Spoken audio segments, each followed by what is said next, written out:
ایک ٹھنڈی ٹھار صبح میں تیار ہو کر تھانے پہنچا تو ایک ہنگامہ میرا منتظر تھا۔ مزا جھوک زامن سے چند افراد مجھ سے ملنے آئے تھے۔ میں نے فوراً اپنے کمرے میں بلا لیا۔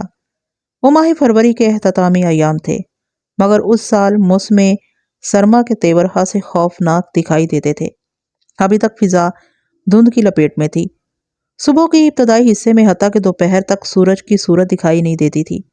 مجھے اس لیے سخت حیرت کا احساس ہوا تھا کہ اتنی صبح وہ لوگ مجھ سے ملنے کیوں چلے آئے تھے۔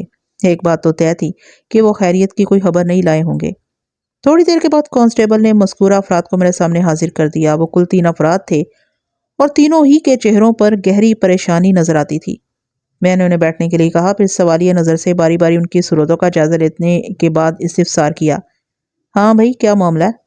معاملہ بڑا خطرناک ہے جی، ان میں سے ایک نے گہری سنجیدگی سے بتایا۔ اس لیے صبح ہی صبح ہم جھوک سامن سے چل کر آپ کے پاس پہنچے ہیں۔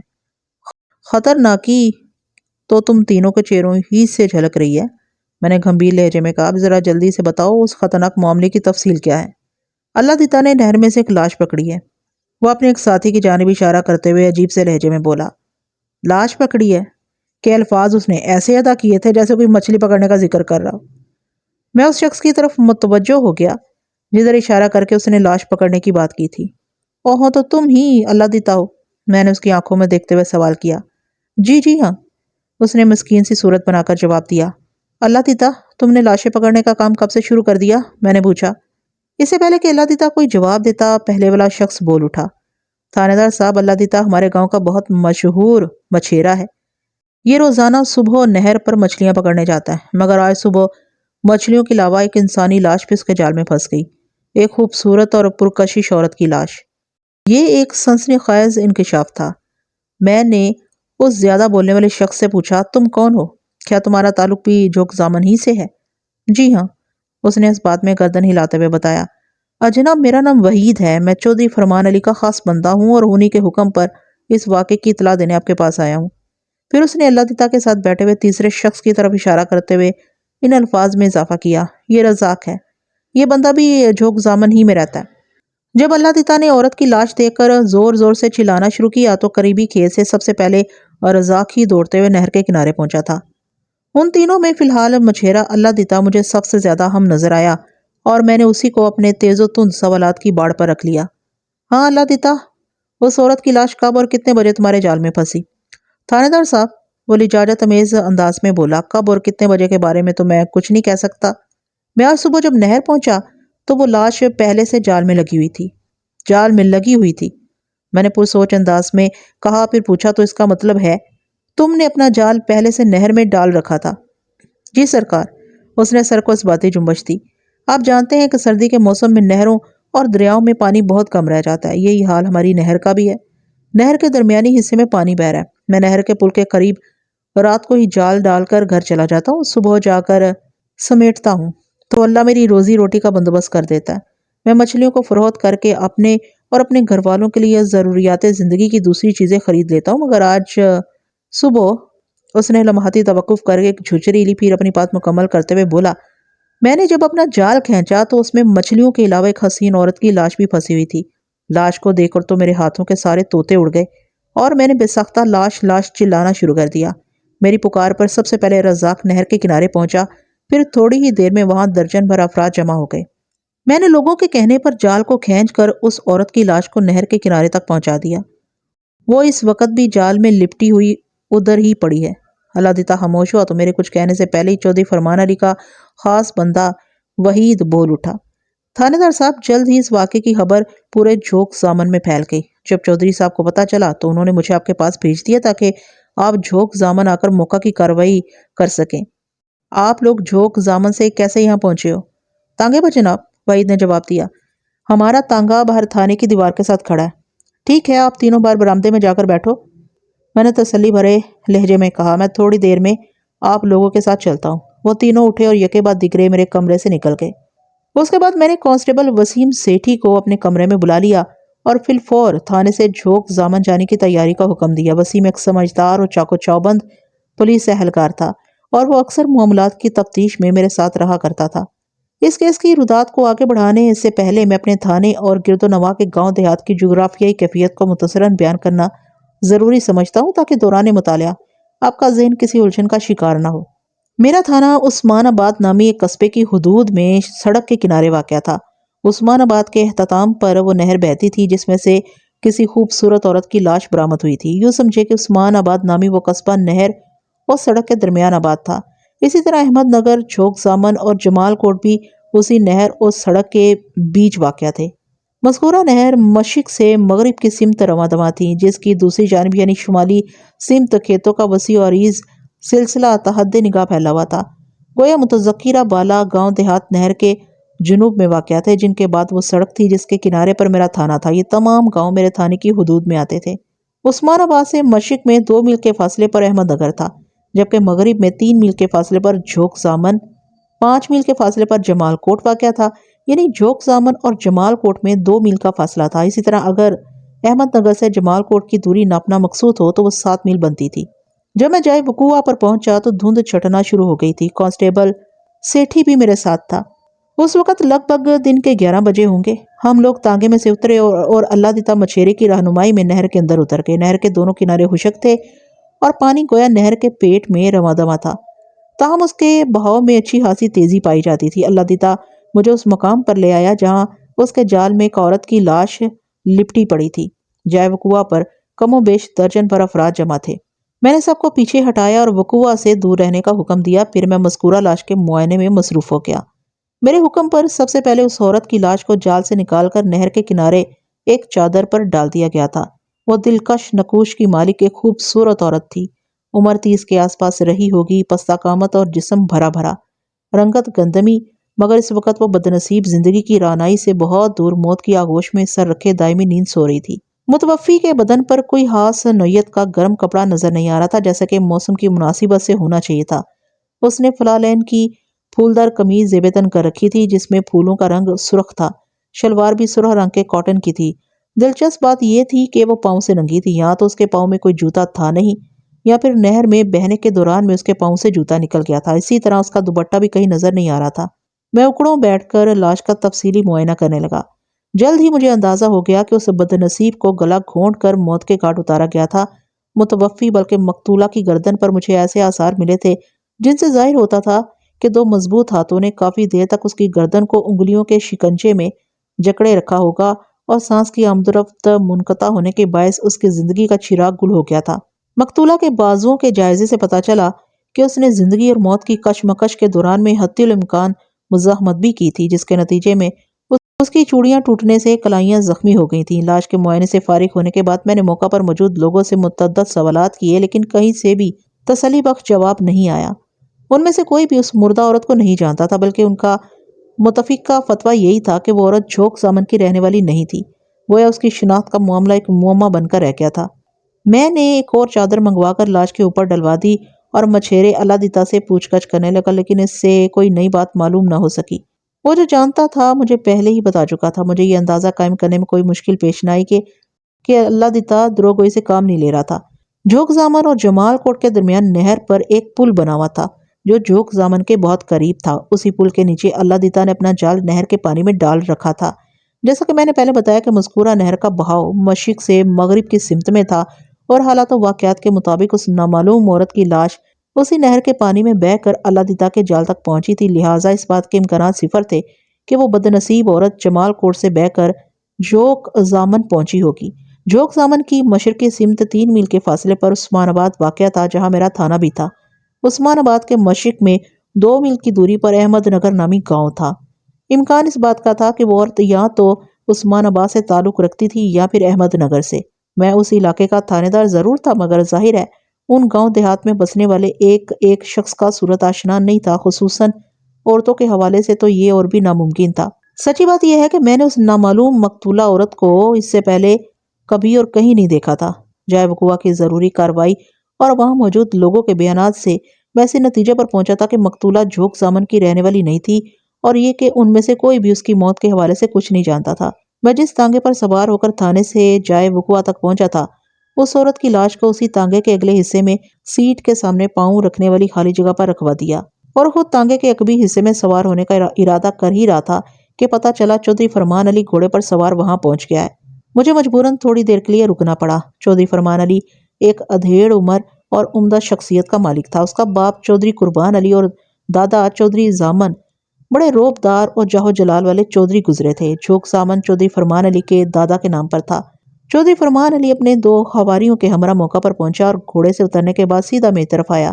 ہمارے درمیان گرم جوش مصافحے کے بعد رسمی لیک ہوئی۔ پھر وہ اصل موضوع کی طرف آتے ہوئے گہری سنجیدگی سے بولا، ملک صاحب، میں صبح بھی یہاں ایک چکر لگا کر گیا تھا۔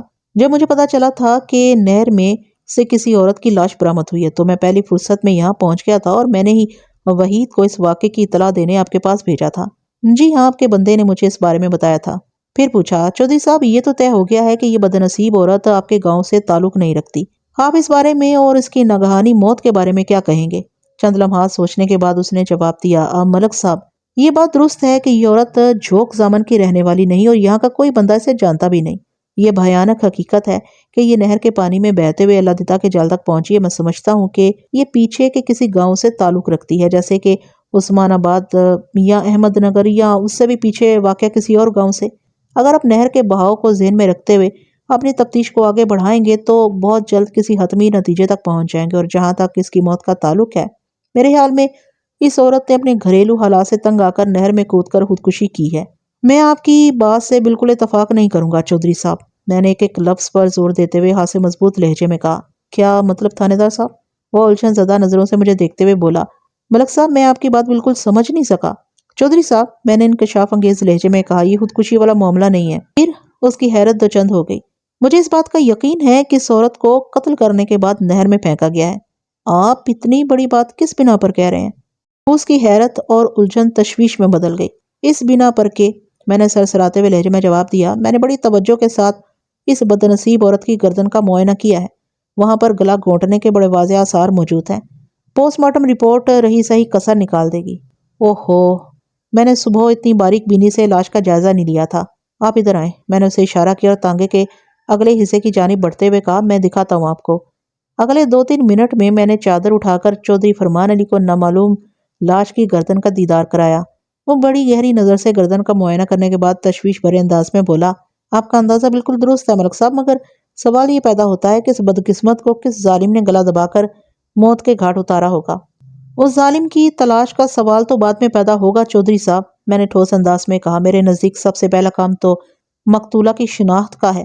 جب تک معلوم نہ ہو کہ یہ کون ہے، اس کے قاتل تک رسائی ممکن نہیں۔ ہاں، بالکل ٹھیک کہہ رہے ہیں، وہ تائیدی انداز میں گردن ہلاتے ہوئے بولا۔ اب جھوک زامن سے مشرق کی سمت پائے جانے والے گاؤں، یعنی جدھر سے یہ نہر بہتی ہوئی آ رہی ہے، انہیں چیک کریں تو اس عورت کے پتے ٹھکانے کا سراغ مل جائے گا۔ میں یہی کرنے جا رہا ہوں، میں نے معتدل انداز میں کہا۔ اگر اس سلسلے میں کہیں میری مدد یا تعاون کی ضرورت پیش آئے تو ضرور بتائیں، وہ دوستانہ انداز میں بولا۔ آپ کے کام آ کر مجھے خوشی ہوگی۔ ضرور، کیوں نہیں، میں نے جلدی سے کہا۔ اگر واقعی مجھے ایسی ضرورت محسوس ہوئی تو میں آپ کو یہ زحمت ضرور دوں گا۔ الوداعی کلمات کے تبادلے کے بعد میں کانسٹیبل وسیم سیٹھی کے ساتھ تانگے کے عقبی حصے میں سوار ہوا اور ہمارا تانگا جھوک زامن سے عثمان آباد کی جانب روانہ ہو گیا۔ جھوک زامن کے اندر سے گزر کر سڑک کی جانب آتے ہوئے جگہ جگہ لوگوں کی ٹولیاں کھڑی دکھائی دی۔ وہ آپس میں باتیں کر رہے تھے اور ان کی نظریں ہمارے تانگے پر لگی ہوئی تھی۔ نہر سے ملنے والی نامعلوم بدقسمت عورت کی لاش کی خبر پورے جھوک زامن میں پھیل چکی تھی، لہٰذا اس امر کے قوی امکانات تھے کہ وہ لوگ اسی عورت کے بارے میں باتیں کر رہے ہوں گے۔ جب ہمارے تانگے نے موزہ جھوک زامن کو حیرآباد کہا، اس وقت دھند مکمل طور پر چھٹ چکی تھی اور نرم دھیمی دھیمی دھوپ چاروں طرف پھیلی دکھائی دیتی تھی۔ کرم دین، میں نے تانگے کے کوچوان کو مخاطب کرتے ہوئے پوچھا، کیا بات ہے، تمہاری طبیعت تو ٹھیک ہے نا؟ جب سے ہمارا تانگا جائے وقوع سے روانہ ہوا تھا، میں نے ایک بات خاص طور پر محسوس کی تھی کہ کوچوان کچھ بے چین اور بے قرار دکھائی دینے لگا تھا، جبکہ اس طرف آتے ہوئے اس کی یہ کیفیت نہیں تھی۔ کچھ نہیں جناب، وہ کترانے والے انداز میں بولا، بس بڑا عجیب سا محسوس ہو رہا ہے تھانے دار صاحب۔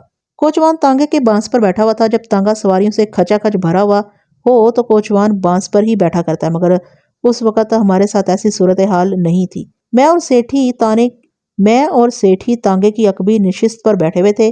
اگلی سیٹ بالکل خالی تھی۔ کرم دین اگر چاہتا تو بڑے آرام سے پھیل کر اس سیٹ پر بیٹھ سکتا تھا۔ وہ بار بار گردن موڑ کر سراسیمہ نظر سے اگلی نشست اور اس کے ساتھ موجود خالی جگہ کو دیکھ تو رہا تھا، مگر بانس سے اٹھ کر سیٹ پر بیٹھنے کی ہمت نہیں کر پا رہا تھا۔ میں اس کے اس اعتراض یا خوف کو بڑی اچھی طرح سمجھ رہا تھا۔ اسی تناظر میں نے اس سے کہا، کرم دین، انسان کو اپنے جیسے زندہ انسانوں سے ڈرنے اور محتاط رہنے کی ضرورت ہوتی ہے، لاشوں یا مردہ انسانوں سے نہیں۔ جو گیا سو گیا۔ سرکار میں ڈر تو نہیں رہا۔ وہ اپنی آواز میں مصنوعی مضبوطی بھرتے ہوئے بولا، آپ کو مجھے مغالطہ نہیں ہوا کرم دین؟ میں کافی دیر سے تمہارا جائزہ لے رہا ہوں۔ تم اس خوبصورت لاش کی وجہ سے ہاتھ سے سہمے ہوئے ہو، جیسے ہی ابھی اٹھ کر تمہیں چمٹ جائے گی ہیں؟ جناب، وہ تھوک نگلتے ہوئے بولا، آپ روحوں اور روحوں کے وجود سے انکار تو نہیں کر سکتے نا؟ ہاں بالکل انکار نہیں کر سکتا، میں نے ایک لفظ پر زور دیتے ہوئے کہا۔ کوئی نیک روح ہو یا بد روح، اسے کسی نہ کسی جسم کی بہرحال ضرورت ہوتی ہے، لہٰذا جس شخص کے اندر نیک روح موجود ہو نیک، اور جس کے وجود میں کوئی بد روح سما جائے وہ بدکار ہوتا ہے۔ اور جناب، میں روحوں کی دوسری قسم کی بات کر رہا ہوں۔ وہ گویا میری معلومات میں اضافہ کرتے ہوئے بولا۔ دوسری قسم؟ میں نے تجابیہ نظر سے اسے دیکھا۔ کرم دین، تم آخر کہنا کیا چاہ رہے ہو؟ جناب، میں ان روحوں کا ذکر کر رہا ہوں جو کسی انسان کی موت کے بعد آزاد ہو جاتی ہیں اور دوسرے لوگوں کو تنگ کرتی ہیں۔ وہ انکشاف انگیز لہجے میں بولا، آپ نے ان عامل و کاملوں کو نہیں دیکھا جو مخصوص عمل سے روحوں سے رابطہ کرتے ہیں اور ضرورت پڑنے پر کسی روح کو حاضر بھی کر لیتے ہیں؟ ایسے عامل و کامل ڈھونگی ہیں، دکاندار ہیں، میں نے کڑوے لہجے میں کہا۔ تھانے دار صاحب، آپ یہ کیا کہہ رہے ہیں؟ وہ تانگہ بانی جاری رکھتے ہوئے سرسراتی ہوئی آواز میں بولا، میں نے خود ایک شاہ صاحب کو حاضرات کا عمل کرتے دیکھا تھا۔ یہ سب تمہاری نظر کا دھوکہ ہے، میں نے دو ٹوک انداز میں کہا۔ اس شاہ جی نے تمہارے کمزور عقائد سے کھلواڑ کیا ہوگا اور کچھ نہیں۔ کرم دین نے بے یقینی سے مجھے دیکھا مگر کچھ بولا نہیں۔ میں سمجھ سکتا تھا کہ اس کا ذہن میری بات سے نہ تو متفق تھا اور نہ ہی مطمئن۔ اصل میں جو عقائد نسل در نسل ہمارے خاندانوں اور معاشرے میں چلے آ رہے ہوتے ہیں، اس کے خلاف کوئی بات سننا اور اس پر یقین کرنا ہمارے ذہن کو قبول نہیں ہوتا۔ ابھی عثمان آباد پہنچنے میں کچھ دیر باقی تھی، لہٰذا میں نے مناسب سمجھا کہ اس حوالے سے اس کا ذہن صاف کرنے کی کوشش کروں۔ میں نے گہری سنجیدگی سے کہا، میرا انداز سوالیہ تھا۔ کرم دین، تم مسلمان ہو نا؟ جی الحمدللہ، وہ جلدی سے بولا، میں مسلمان ہوں۔ تھانے دار صاحب، آپ مجھ سے اس قسم کے سوال کیوں کر رہے ہیں؟ اس لیے کرم دین کہ میں نے وضاحت کرتے ہوئے کہا، تم عاملوں کاملوں کو اللہ تعالیٰ سے زیادہ طاقتور سمجھتے ہو۔ توبہ استغفر اللہ، وہ جلدی سے کانوں کو ہاتھ لگاتے ہوئے بولا، جناب میں نے ایسی تو کوئی بات نہیں کی، اللہ سے زیادہ کوئی طاقتور نہیں ہو سکتا، وہ قادر مطلق ہے۔ ہاں وہ قادر مطلق ہے اور اس کی مرضی کے بغیر ایک پتا بھی حرکت نہیں کر سکتا۔ میں نے کہا، اس بات کو تو مانتے ہو نا تم؟ جی ہاں، اس نے اس بات میں گردن ہلائی۔ اس بات پر تو میرا پکا ایمان ہے جناب۔ تو پھر تمہیں یہ بھی ماننا ہوگا کہ تمام روحوں کو بھی اسی قادر مطلق کے حکم کا تابع رہنا پڑتا ہے، وہ اپنے خالق کی منشا کے بغیر ایک انچ ادھر سے ادھر حرکت نہیں کر سکتی۔ جی ہاں، وہ جلدی سے بولا۔ میں نے کہا، اللہ تعالیٰ اس کائنات میں پائی جانے والی ہر زندہ مردہ جاندار بے جان شے کا خالق و مالک ہے۔ ارواح کے لیے اللہ تعالیٰ نے 3 مقامات مقرر کر رکھے ہیں۔ حضرت آدم علیہ السلام سے لے کر روز قیامت تک پیدا ہونے والے ہر جاندار کی روحوں کو اس قادر مطلق نے پیدا کر کے عالم ارواح میں جمع کر رکھا ہے۔ جب کسی انسان کو پیدا کرنا مقصود ہوتا ہے تو وہ رب کریم میں ایک روح کو اس کے وجود میں داخل کر دیتا ہے۔ انسانی جسم یا کسی بھی جاندار شے کا جسم روح کا دوسرا ٹھکانہ ہے، اور جب کوئی انسان انتقال کر جاتا ہے تو اس کی روح عالم برزخ میں چلی جاتی ہے۔ عالم ارواح، انسانی وجود، عالم برزخ، ارواح کے یہی 3 ٹھکانے ہیں جہاں وہ حکم ربی سے رہ سکتی ہے۔ وہ اپنی مرضی یا کسی عامل کامل کی مرضی سے کہیں آ جا نہیں سکتی۔ تو وہ کیا ہوتا ہے؟ وہ جھرجھراتی ہوئی آواز میں بولا، میں نے خود اپنی آنکھوں سے ایک بار حاضرات کا عمل دیکھا تھا۔ فریب نظر، نگاہ کا دھوکہ، ایسے عاملوں کاملوں کے پاس بعض ایسے شبدے ہوتے ہیں جن کی مدد سے وہ سادہ لوگ معصوم افراد کو بآسانی بے وقوف بنا لیتے ہیں، اور اس عمل میں ان کے قریبی ساتھی یعنی مجاور اور متوفی وغیرہ بھی معاون ہوتے ہیں۔ البتہ ان دکانداروں عاملوں کاملوں کے علاوہ اللہ کے چند نیک بندے بھی اس دنیا میں موجود ہیں۔ میں نے کہا، یہ ولی اللہ حضرات اپنے معبود کے حکم سے اور اپنی روحانی قوتوں کو بروئے کار لا کر حاجت مندوں کی مدد کرتے رہتے ہیں۔ ان قابل احترام لوگوں کو اپنے پاس آنے والے ضرورت مندوں سے کوئی مطلب یا لالچ نہیں ہوتا۔ وہ جو کچھ بھی کرتے ہیں محض دکھی انسانیت کی بھلائی کے لیے کرتے ہیں۔ آپ کی باتوں نے میرے دل اور دماغ پر بہت اثر کیا جناب، وہ بڑے عقیدت مندانہ انداز میں بولا۔ میں کیسے یقین کر لوں کرم دین کہ میری باتوں نے واقعی تمہیں متاثر کیا ہے؟ میں نے ٹٹولتی ہوئی نظر سے اس کی طرف دیکھا۔ وہ چونکا، آپ کو کیسے یقین آئے گا جی؟ تم یقین دلاؤ گے تو یقین آ جائے گا، میں نے زمانی انداز میں کہا۔ اس کی الجھن سوا ہوگی، مگر کیسے؟ ایسے، میں نے اگلی سیٹ کو تھپ تھپاتے ہوئے گہری سنجیدگی سے کہا، یہاں بیٹھ کر دکھاؤ تو میں مان لوں گا کہ واقعی میری باتوں نے تمہارے دل و دماغ میں گھر کیا ہے۔ ایک لمحے کے لیے وہ گہرے تذبذب میں دکھائی دیا، پھر ایک انقلابی فیصلے کے تحت وہ بڑے عزم کے ساتھ تانگے کے بانس پر سے اٹھا اور اگلی سیٹ پر براجمان ہو گیا۔ میں نے سراہنے والے انداز میں کہا، شاباش کرم دین، مجھے یقین آ گیا کہ تمہارے اندر سے روحوں کا ڈر نکل گیا. تم چاہے کتنی دیر بھی اس نامعلوم بدنصیب عورت کے ساتھ گزارا کر لو تو تمہارا ایک بال بھی بیکا نہیں ہوگا. وہ مطمئن اور نڈر نظر آنے لگا. اب کانسٹیبل سیٹھی بھی اس گفتگو میں شریک ہو گیا تھا.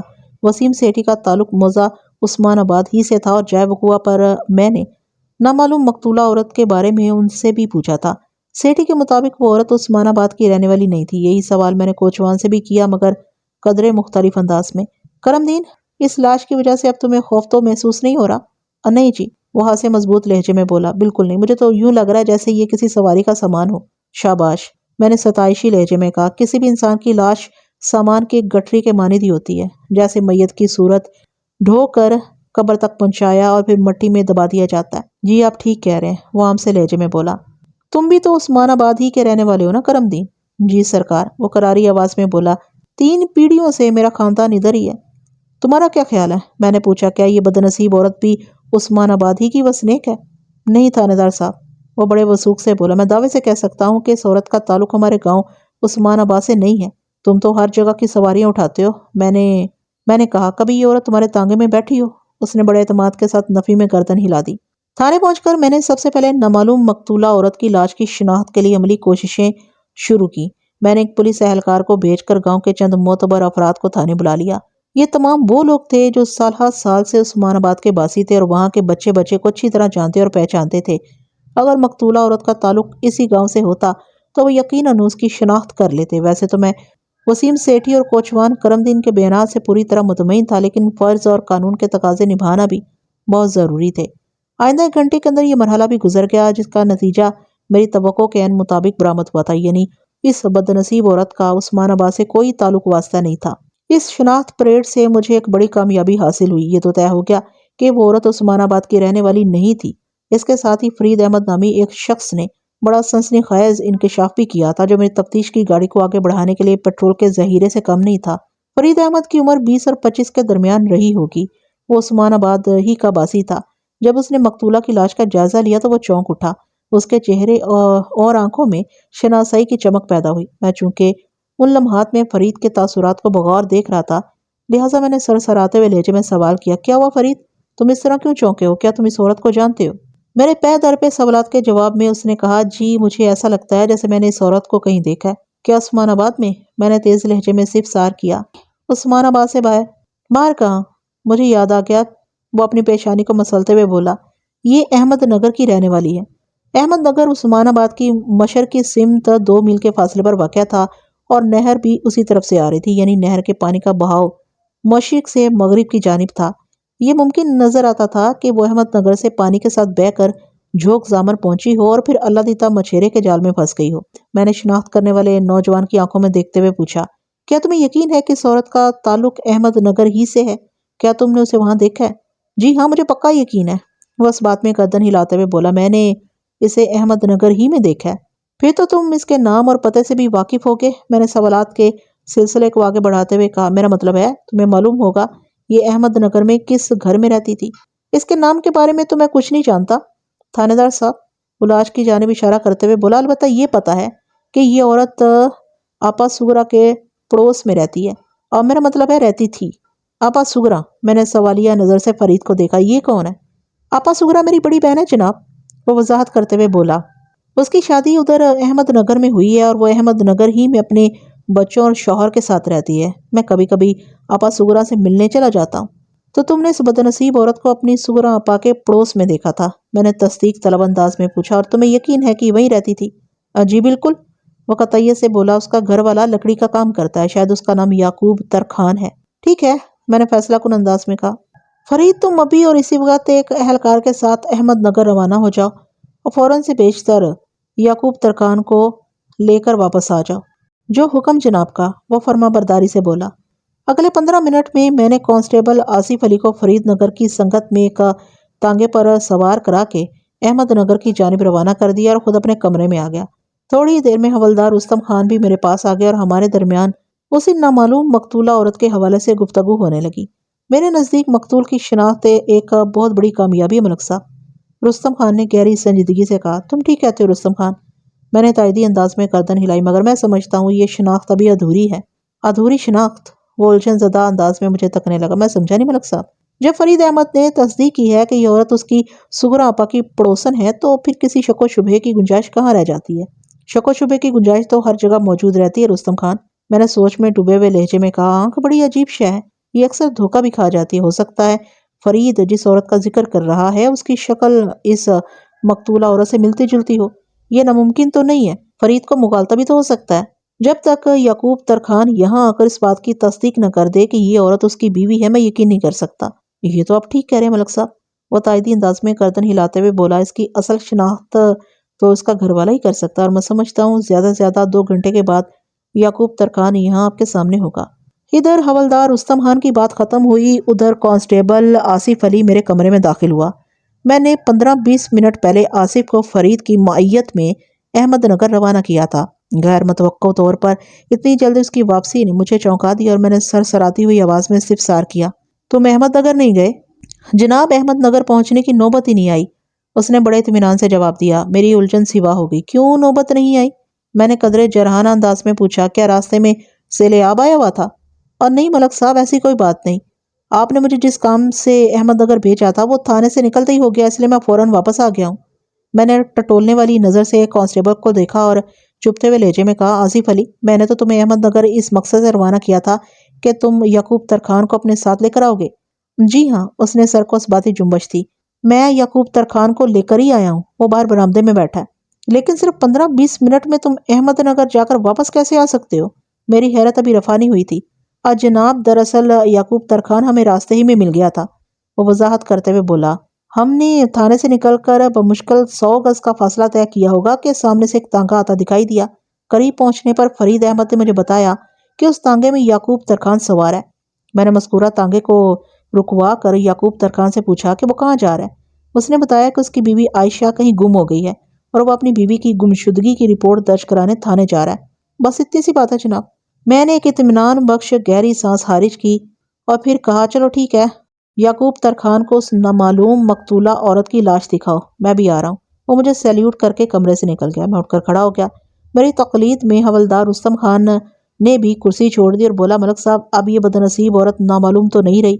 یہ یعقوب ترکھان کی گمشدہ بیوی عائشہ ہے جناب۔ ہاں، بظاہر ایسا ہی لگتا ہے، میں نے کہا، لیکن کسی حتمی نتیجے تک رسائی حاصل کرنے کے لیے ہمیں یعقوب ترکھان کی تصدیق یا تردید کا انتظار کرنا ہوگا۔ وہ میرے ساتھ۔ ہم دونوں وہاں پہنچے جہاں مذکورہ مقتولہ عورت کی لاش رکھی تھی۔ کانسٹیبل آصف نے ہم سے پہلے یعقوب ترکھان کو وہاں پہنچا دیا تھا۔ فرید احمد بھی ادھر ہی موجود تھا۔ یعقوب ترکھان نے مقتولہ عورت کا چہرہ دیکھتے ہی اعلان کر دیا کہ وہ اس کی بیوی عائشہ کی لاش تھی۔ بیوی کو مردہ حالت میں دیکھ کر اس کی آنکھوں میں آنسو بھر آئے اور وہ گلوگیر آواز میں بولا، تھانے دار صاحب، یہ آپ کو کہاں سے ملی؟ اس کے ساتھ کیا ہوا ہے؟ میں تو صبح سے اسے ڈھونڈ ڈھونڈ کر پاگل ہو گیا ہوں۔ لاش کی حتمی شناخت کے بعد میرا کام خاصا آسان ہو گیا تھا۔ میں یعقوب ترکھان کو اپنے کمرے میں لے آیا۔ میں اسے تفصیلی نشست کرنا چاہتا تھا تاکہ اس کی بیوی کی موت کا معمہ حل ہو سکے۔ میں نے یعقوب ترکھان کو ایک کرسی پر بٹھایا اور تسلی آمیز انداز میں کہا، یعقوب، اپنے آپ کو سنبھالو، میں 10 منٹ بعد تم سے بات کرتا ہوں۔ یہ کہہ کر میں دروازے کی طرف مڑا تو اس نے بھرائی ہوئی آواز میں پوچھا، تھانے دار صاحب، آپ کہاں جا رہے ہیں؟ تمہاری بیوی کی لاش کے سلسلے میں مجھے کچھ ضروری کارروائی کرنا ہے۔ میں نے کہا، میں لاش کو ہسپتال بھجوانے کے بعد تمہارے پاس آتا ہوں۔ آپ عائشہ کی لاش کو ہسپتال کیوں بھیج رہے ہیں تھاندار صاحب؟ وہ چونک کر مجھے دیکھنے لگا۔ اس کی آنکھوں میں گہرا اضطراب تھا۔ میں نے معتدل انداز میں کہا، اسپتال میں تمہاری بیوی کا پوسٹ مارٹم ہوگا۔ پوسٹ مارٹم یعنی چیر پھاڑ؟ اس کی آنکھوں میں خوف کے سائے لہرانے لگے۔ اس کی کیا ضرورت ہے؟ بڑی اشد ضرورت ہے، میں نے ایک ایک لفظ پر زور دیتے ہوئے کہا۔ تمہاری بیوی کی طبعی موت نہیں ہوئی، اس کی موت کا سبب جاننا بہت ضروری ہے۔ وہ ایک ٹک مجھے دیکھتا چلا گیا۔ میں اسے کمرے میں چھوڑ کر باہر نکل آیا۔ آئندہ 10 منٹ میں نے کانسٹیبل وسیم سیٹھی کی نگرانی میں یعقوب ترکھان کی بیوی عائشہ کی لاش کو پوسٹ مارٹم کے لیے ضلعی اسپتال بھجوا دیا اور ایک مرتبہ پھر اپنے کمرے میں آ گیا۔ یعقوب ترکھان کی عمر 40 سے متجاوز نظر آتی تھی۔ وہ متناسب بدن کا مالک ایک دراز قامت شخص تھا۔ سر کے بال آدھے سے زیادہ اڑ چکے تھے اور چندیاں صاف دکھائی دیتی تھی۔ اس کے بائیں ہاتھ کی 2 انگلیاں بھی غائب تھیں۔ بدہضا مجھے معلوم ہوا کہ مذکورہ انگلیاں بے احتیاطی کے باعث آرے میں کٹ گئی تھیں۔ میں نے نہایت ہی مختصر مگر جامع الفاظ میں یعقوب ترکھان کو اس کی بیوی کی لاش کی دریافت کے بارے میں بتایا۔ وہ بڑی توجہ سے میری بات سنتا رہا اور اس کے چہرے کے تاثرات میں بڑی نمایاں تبدیلیاں بھی آتی رہیں۔ جب میں خاموش ہوا تو اس نے مردہ سی آواز میں کہا، آپ کا مطلب ہے عائشہ کو قتل کرنے کے بعد نہر میں پھینکا گیا ہے؟ بالکل، میرا یہی مطلب ہے، میں نے ٹھوس لہجے میں کہا۔ پوسٹ مارٹم کی رپورٹ بھی اسی امر کی تصدیق کرے گی۔ لیکن عائشہ کو قتل کون کر سکتا ہے؟ وہ الجھن زدہ انداز میں بولا۔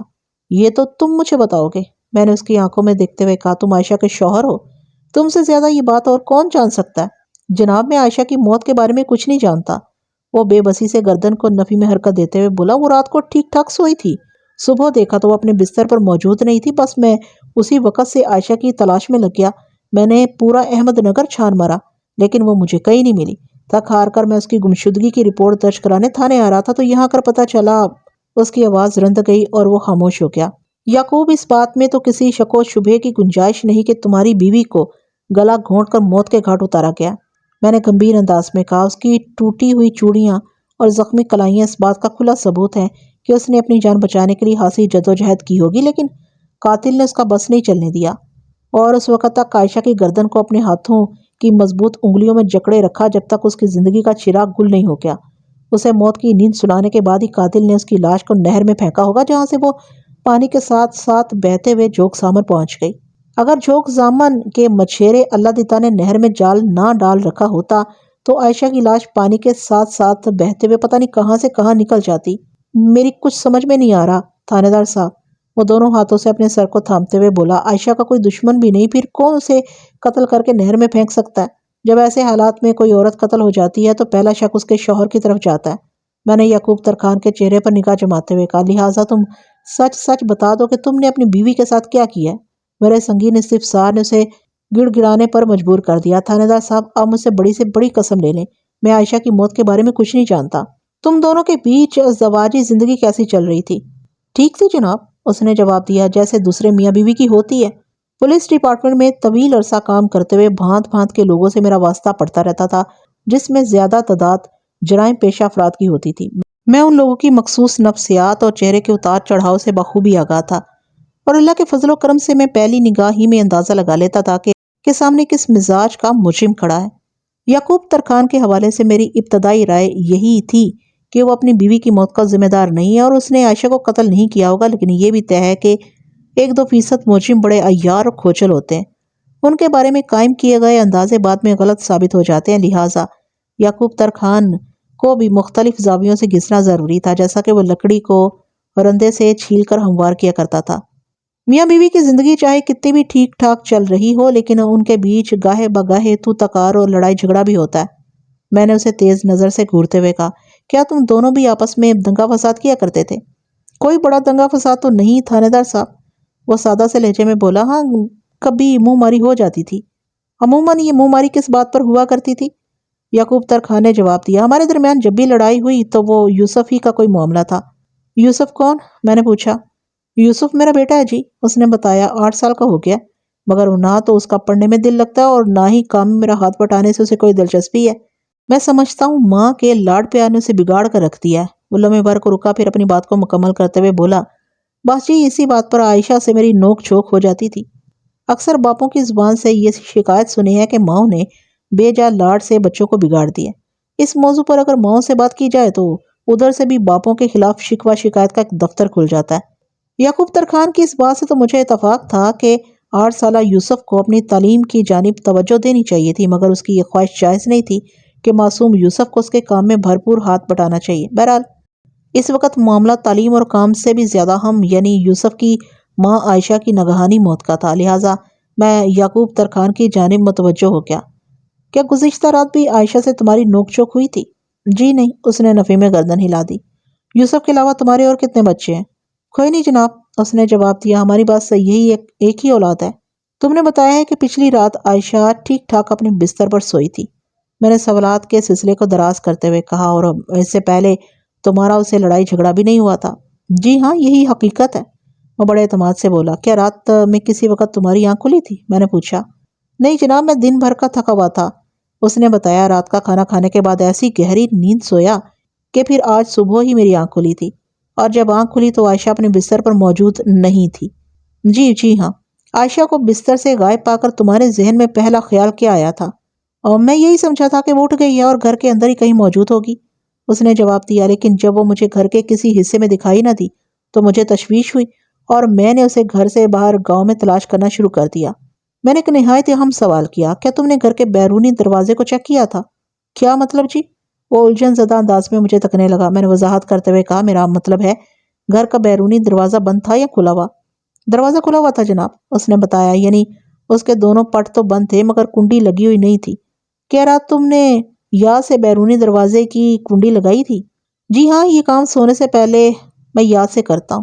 رات کو سونے سے قبل تم نے بیرونی دروازے کی کنڈی لگائی تھی، میں نے بدستور اس کی آنکھوں میں دیکھتے ہوئے کہا، اور صبح جب تم بیدار ہوئے تو دروازے کی کنڈی گری ہوئی تھی اور تمہاری بیوی گھر میں موجود نہیں تھی۔ یہ بھی تو ہو سکتا ہے کہ وہ رفع حاجت کے لیے گھر سے باہر نکلی ہو۔ کنڈی کا کھلا ہوا پایا جانا اس بات کی طرف اشارہ کرتا ہے کہ عائشہ اپنی مرضی سے کنڈی کھول کر گھر سے نکلی ہوگی۔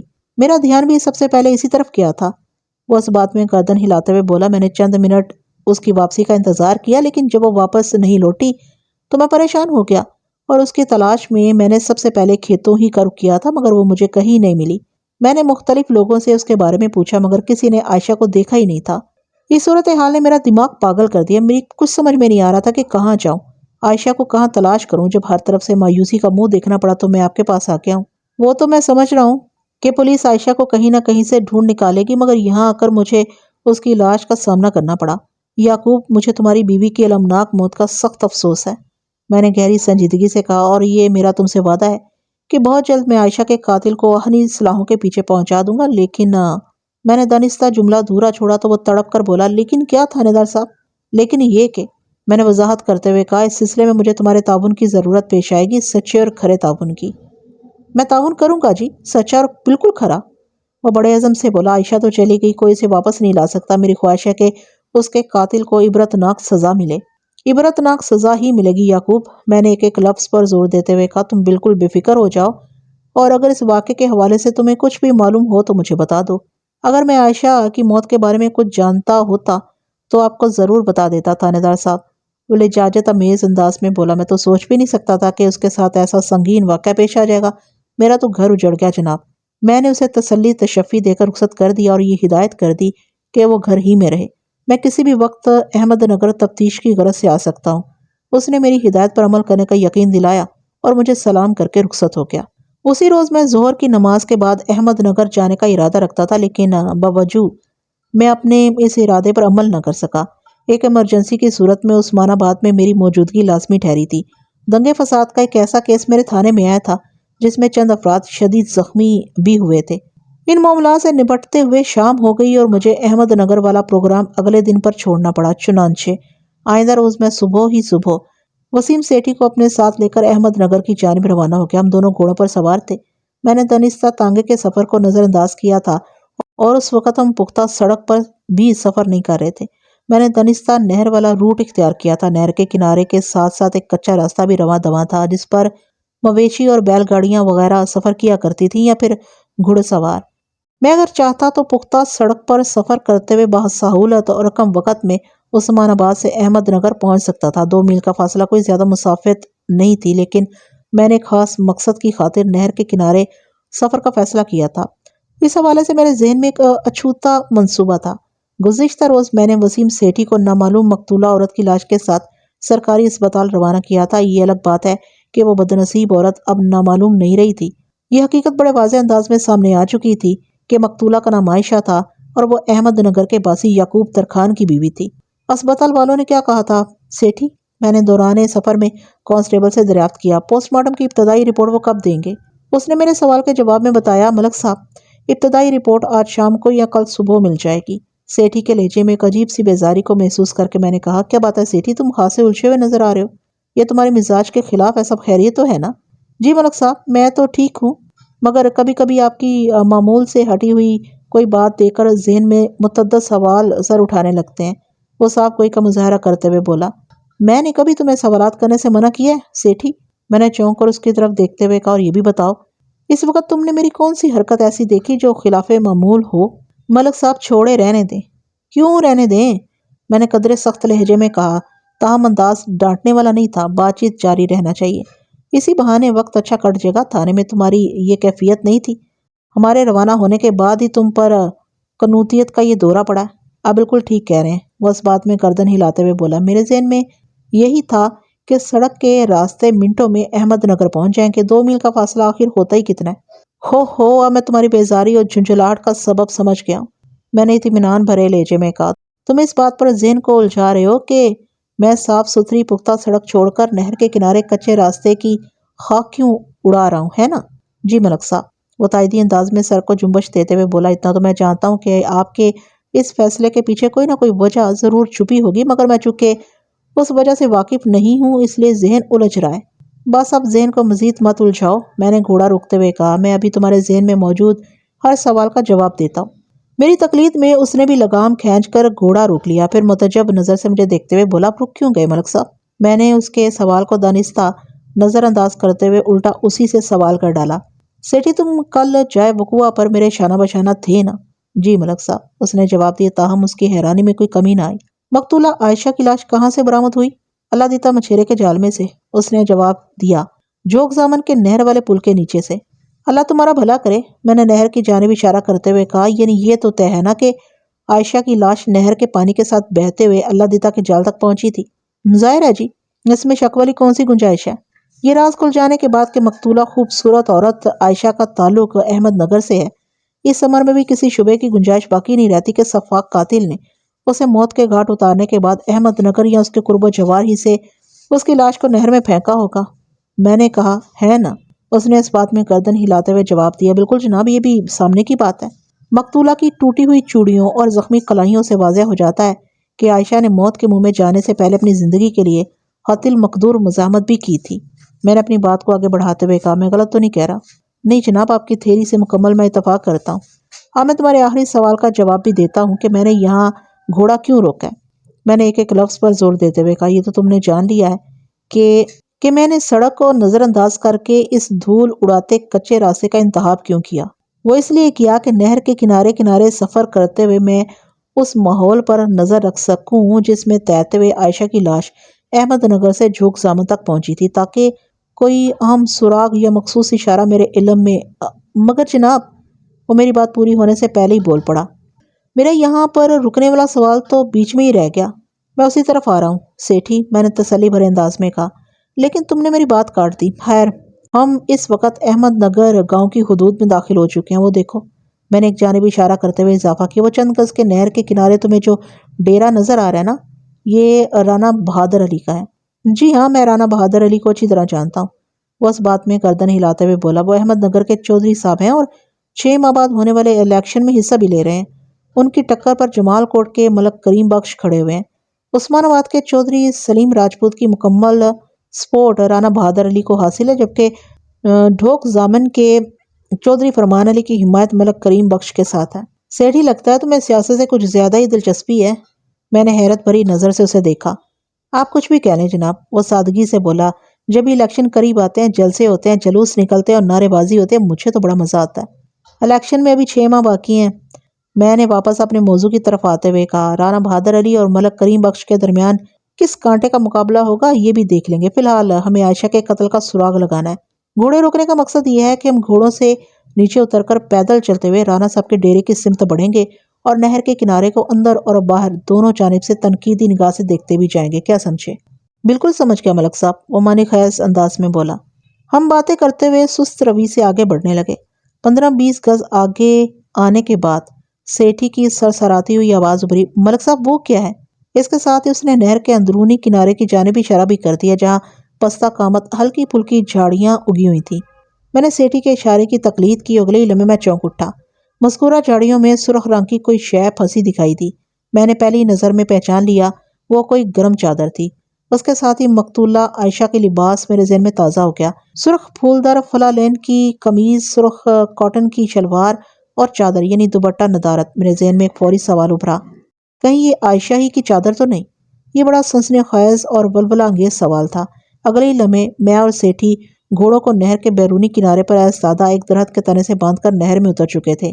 نہر کا اندرونی کنارہ بالکل خشک تھا، کیونکہ پانی کے بہاؤ نے نہر کے دست و بازو کو چھوڑ کر ان دنوں محض نہر کے پیٹ یعنی درمیانی حصے پر اکتفا کر رکھا تھا۔ جلد ہی ہم خضر و نرم شاخوں والی ان جھاڑیوں کے پاس پہنچ گئے جو ہماری نگاہوں کا ٹارگٹ تھی۔ سرخ رنگ کا وہ کپڑا ایک زنانہ گرم شال تھی۔ اغلب امکان اسی بات کا تھا کہ وہ شال عائشہ کی ہوگی، پھر یہ اغلب امکان اس وقت حقیقت میں بدل گیا اس وقت حقیقت میں بدل گیا جب تھوڑا آگے ایک بند زنانہ چپل بھی مل گئی۔ میں نے عائشہ کی لاش کا جائزہ لیتے ہوئے اس کے ہاتھ اور پاؤں کو بھی غور سے دیکھا تھا۔ مجھے یقین تھا کہ یہ چپل اسی کی ہوگی۔ ملک صاحب، سیٹھی نے انکشاف انگیز انداز میں کہا، مجھے تو یہی لگ رہا ہے کہ عائشہ کو اسی جگہ گلا گھونٹ کر موت کے گھاٹ اتارا گیا اور پھر اس کی لاش کو نہر میں پھینک دیا گیا۔ تمہاری بات میں وزن ہے، اس لیے میں تم سے اتفاق کرتا ہوں۔ اور کیا ملک صاحب؟ سیٹھی نے اضطراری لہجے میں پوچھا۔ رانا بہادر علی کا ڈیرا یہاں سے چند گز کے فاصلے پر ہے، میں نے ڈیرے کی سمت اشارہ کرتے ہوئے کہا، لہٰذا ڈیرے پر رہنے والے رانا صاحب کے ملازموں کو اس خونی واردات کے بارے میں کچھ نہ کچھ علم تو ہونا ہی چاہیے۔ آپ ٹھیک کہہ رہے ہیں ملک صاحب، وہ تائیدی انداز میں گردن ہلاتے ہوئے بولا، میرا خیال ہے ہمیں ڈیرے پر جا کر پوچھ گچھ کرنا چاہیے۔ میں تمہاری تجویز پر ضرور عمل کروں گا، میں نے معنی خیز انداز میں کہا، لیکن پہلے ہم یعقوب ترکھان کی طرف جائیں گے، اس کی خیر خبر لینا بھی ضروری ہے، ہو سکتا ہے اس کے پاس مقتولہ عائشہ کے حوالے سے کوئی نئی اطلاع ہو۔ جیسے آپ کی مرضی جناب، وہ معتدل انداز میں بولا۔ ہم نے واپسی کی راہ لی اور نہر سے نکل کر اپنے گھوڑوں کے پاس پہنچ گئے۔ چھاڑیوں کے اندر سے ملنے والی گرم سرخ شال اور چپل کو ایک تھیلے میں ڈال کر وسیم سیٹھی نے اپنے ساتھ رکھ لیا تھا۔ ہم نے گھوڑوں کو کھولا اور ان پر سوار ہو کر کھیتوں کے کنارے کنارے چلتے ہوئے احمد نگر گاؤں کے اندر داخل ہو گئے۔ یعقوب ترکھان کا گھر ڈھونڈنے میں ہمیں کسی دقت کا سامنا نہیں کرنا پڑا۔ عائشہ کو پیش آنے والے اندھوناک واقعے کی خبر پورے احمد نگر میں پھیل چکی تھی اور اس کا گھر تعزیت کے لیے آنے والے افراد سے بھرا ہوا تھا۔ اس کے گھر کے سامنے ایک درخت کے نیچے ہی میں نے چارپائیاں ڈلوا کر بیٹھک کا سما پیدا کر دیا۔ گھر کے اندر بیٹھنے کا کوئی فائدہ نہیں تھا۔ یعقوب کو میں نے اپنے سامنے بٹھا لیا، پھر اس کی آنکھوں میں دیکھتے ہوئے قدرے نرم لہجے میں پوچھا، کچھ پتہ چلا عائشہ کب اور کس مقصد سے گھر سے نکلی تھی؟ نہیں جناب، اس نے نفی میں گردن ہلائی۔ میرا یہی خیال ہے کہ وہ معمول کے مطابق رفع حاجت کے لیے صبح گھر سے نکل کر کھیتوں کی طرف گئی ہوگی اور اسی دوران میں کسی وقت اسے یہ سنگین حادثہ پیش آ گیا۔ ہاں، میں نے گمبھیر انداز میں کہا۔ یعقوب، احمد نگر گاؤں اور اس کی شمال کی جانب بہنے والی نہر کے بیچ سرسبز کھیت پھیلے ہوئے ہیں۔ کیا تم لوگ رفع حاجت کے لیے انہی کھیتوں کی طرف جاتے ہو؟ جی ہاں بالکل، وہ مضبوط لہجے میں بولا۔ کیا یہ ممکن ہے کہ عائشہ کھیتوں سے آگے نہر کی طرف بھی چلی جاتی ہو؟ اس کی ضرورت تو نہیں، لیکن آپ یہ سوال کیوں پوچھ رہے ہیں؟ وہ کھوجنے والی نظر سے مجھے دیکھنے لگا۔ مجھے کھیتوں کے اس طرف نہر کے اندر سے کچھ ایسے آثار ملے ہیں جن سے ثابت ہوتا ہے کہ تمہاری بیوی وقوعہ کی رات نہر کے اندرونی کنارے پر پہنچی تھی، میں نے بدستور اس کی آنکھوں میں دیکھتے ہوئے کہا، اور ادھر ہی اس کے ساتھ کوئی خطرناک جان لیوا واقعہ پیش آیا تھا۔ آپ کو ادھر سے کس قسم کے آثار ملے ہیں؟ وہ پریشان ہو کر مجھے دیکھنے لگا۔ میں نے اس کے سوال کا جواب دینے کی بجائے وسیم سیٹھی کو اشارہ کر دیا۔ وہ ہوشیار بندہ میرے اشارے کی تہہ تک پہنچ گیا اور اپنے ساتھ لائے ہوئے تھیلے کو یعقوب ترکھان کے سامنے کھول دیا۔ تھیلے کے اندر سے برآمد ہونے والی گرم شال اور چپل پر نظر پڑتے ہی یعقوب ترکھان اضطراری لہجے میں بولا، یہ آپ کو کہاں سے ملی؟ یہ چادر اور چپل تو عائشہ کی ہے۔ یہ دونوں چیزیں مجھے نہر کے اسی اندرونی حصے سے ملی ہیں جس کا ابھی تھوڑی دیر پہلے میں نے تم سے ذکر کیا ہے، میں نے نہایت ہی نپے تلے الفاظ میں کہا۔ اس کا واضح مطلب یہی ہے کہ تمہاری بیوی مقتولہ عائشہ وقوعہ کی رات نہر کے مذکورہ حصے میں پہنچی تھی۔ وہ وہاں اپنی مرضی سے گئی تھی یا کسی نے اسے وہاں پہنچایا تھا؟ اس کا فیصلہ کرنا بعد کی بات ہے، اور یہ فیصلہ بھی بعد میں کیا جا سکتا ہے کہ وہ رات کے کسی حصے میں وہاں گئی تھی یا علیل صبح یا پوری طرح اجالا ہو جانے کے بعد۔ میرے سامنے فوری، ضروری اور اہم سوال یہ ہے کہ یعقوب کہ عائشہ وہاں کیوں گئی تھی، اور اس سوال کا جواب مجھے تم دو گے۔ میں کیسے بتا سکتا ہوں؟ وہ بکھرے ہوئے لہجے میں بولا۔ تم ایسے بتا سکتے ہو کہ تم اس کے شوہر ہو، بلکہ شوہر تھے، میں نے اس کی آنکھوں میں ڈوبتے ہوئے کہا۔ لیکن وہ مجھے بتا کر تو نہیں گئی تھی، وہ لجاجت بھرے انداز میں بولا۔ میں نے تو صبح اٹھ کر جب دیکھا تو وہ اپنے بستر پر موجود نہیں تھی۔ یعقوب، میری نظر میں عائشہ کے نہر کے اس حصے میں پہنچنے کے دو ہی اسباب ہو سکتے ہیں، میں نے مستحکم انداز میں کہا۔ نمبر 1، اسے زبردستی اغوا کر کے وہاں پہنچایا گیا ہو اور پھر قتل کر کے اس کی لاش کو سپرد نہر کر دیا گیا ہو۔ نمبر 2، وہ خود اپنی مرضی سے وہاں پہنچی ہو اور پھر اپنی توقع کے خلاف حادثے کا شکار ہو کر موت کی آغوش میں چلی گئی ہو۔ میری تو کچھ سمجھ میں نہیں آ رہا، وہ بے بسی سے مجھے دیکھتے ہوئے بولا۔ پتہ نہیں آپ کس قسم کی باتیں کر رہے ہیں؟ میں اس قسم کی باتیں کر رہا ہوں یعقوب جو کہ حقیقت ہے، میں نے ایک لفظ پر زور دیتے ہوئے کہا۔ تم اس حقیقت کو تسلیم نہ کرو تو تمہاری مرضی ہے، ویسے مجھے تسلیم کرانے کے 101 گراتے ہیں۔ تھانے دار صاحب، میں پہلے ہی بہت پریشان ہوں، وہ کمزور سی آواز میں بولا۔ آپ اس طرح کی باتیں کر کے مجھے اور الجھا رہے ہیں۔ میں تمہاری پریشانی دور کرنے کے لیے ہی یہ سب کر رہا ہوں، میں نے معتدل انداز میں کہا، کیا تم نہیں چاہتے کہ عائشہ کا قاتل جلد از جلد قانون کی گرفت میں ہو؟ جی کیوں نہیں، میری تو پہلی خواہش ہی یہ ہے۔ تو پھر مجھ سے تعاون کرو یعقوب، میں نے ٹھہرے ہوئے لہجے میں کہا، مجھ سے سچ بول کر ہی تم اپنی یہ خواہش پوری کر سکتے ہو۔ وہ منہ سے کچھ نہیں بولا، بس مجھے دیکھتا چلا گیا۔ میں نے جن دو اسباب کا ذکر کیا ہے اب ان کی طرف آتے ہیں۔ میں نے کہا، اگر عائشہ کو زبردستی اغوا کر کے نہر کے اندرونی حصے میں پہنچایا گیا ہوتا تو اس کے واضح آثار بھی ملتے۔ وہ اپنے اغوا کے خلاف یہاں تمہارے گھر میں مزاحمت کرتی، ادھر نہر کے کنارے جا کر نہیں۔ اس کا واضح مطلب یہی ہے کہ اسے گھر سے زبردستی اغوا کر کے نہر تک نہیں پہنچایا گیا تھا۔ مجھے یقین ہے وہ اپنی مرضی سے گھر سے نکل کر وہاں پہنچی تھی۔ اور یہ تم بتاؤ گے کہ وہ وہاں کیوں گئی تھی، کس سے ملنے گئی تھی؟ جناب میں کچھ نہیں جانتا، میری بات کا یقین کریں۔ وہ منت ریز لہجے میں بولا، مجھ پر شک نہ کریں، میں اس معاملے میں بالکل بے قصور ہوں۔ تم قصوروار ہو یا بے قصور، اس بات کا فیصلہ ایک آدھ دن میں ہو جائے گا۔ میں نے مضبوط لہجے میں کہا، میں فی الحال تمہاری بات کا یقین کر لیتا ہوں، لیکن ایک بات ذہن نشین کر لو۔ اگر بعد میں مجھے پتا چلا کہ تم اس معاملے کے بارے میں بہت کچھ جانتے تھے اور تم نے دانستہ مجھ سے کوئی بات چھپائی تھی، تو پھر میں تمہارے ساتھ کوئی روح ریات نہیں کروں گا۔ جو آپ کی مرضی جناب، وہ بے بسی سے بولا، میں کیا کہہ سکتا ہوں؟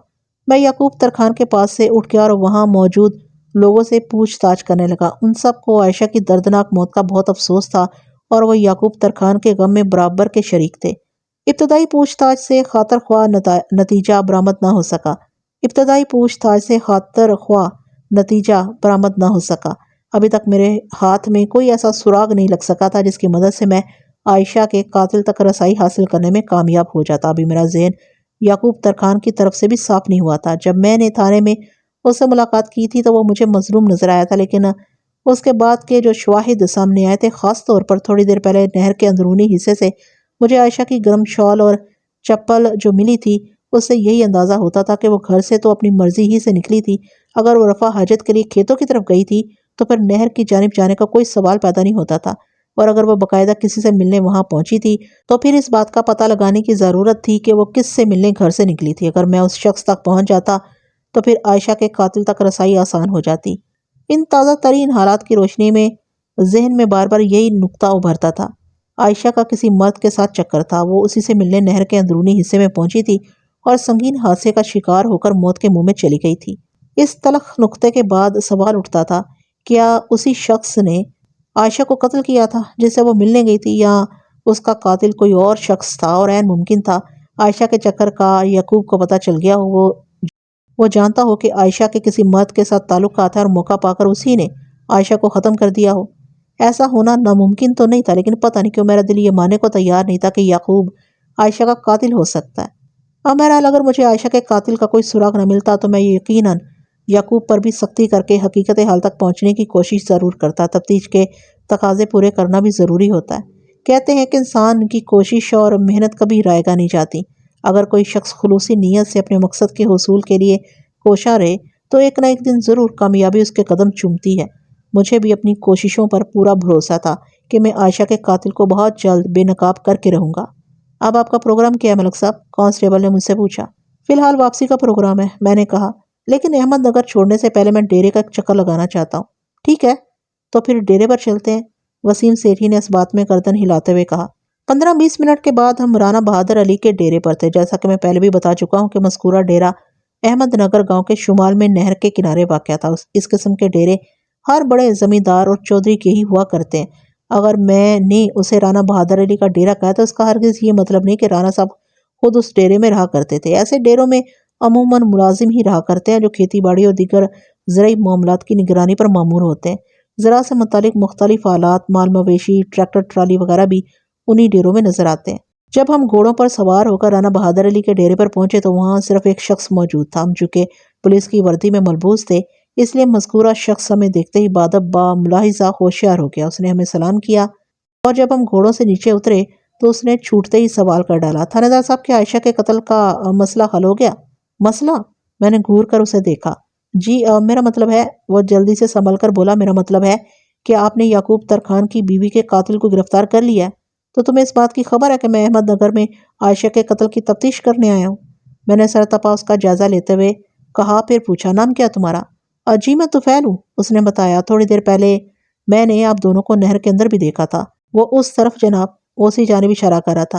جدھر سے تھوڑی دیر پہلے ہمیں عائشہ کی شال اور چپل ملی تھی۔